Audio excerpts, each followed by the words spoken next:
August 2026 जागतिक आदिवासी दिनानिमित्त कार्यकारिणी समिती आणि वंचित बहुजन आघाडीच्या तसेच आंबेडकर विचार मंचाच्या वतीने आदिवासी कार्यकारिणी समितीचा विविध क्षेत्रातील मान्यवरांचा सत्कार करण्यात आला। या प्रसंगी डॉक्टर बाबासाहेब आंबेडकर यांना आदरांजली अर्पण करण्यात आली। या कार्यक्रमाला वंचित बहुजन आघाडी तालुका अध्यक्ष अविन शिंदे, तालुका अध्यक्ष नितीन हनुमंत बल्लाळ, माजी भारतीय बौद्ध महासभा पालघर जिल्हा संघटक तथा माजी जव्हार तालुका अध्यक्ष गोविंद बल्लाळ,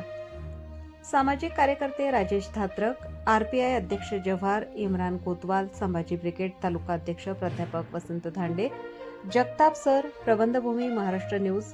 पालघर जिल्हा संपादक पत्रकार सीताराम जंगली,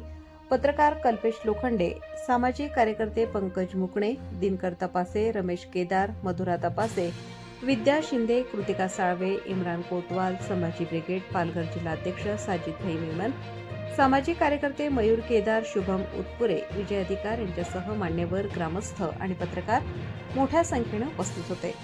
प्रबंधभूमी प्रतिनिधी रघुनाथ गांगुर्डे, जिल्हा पालघर।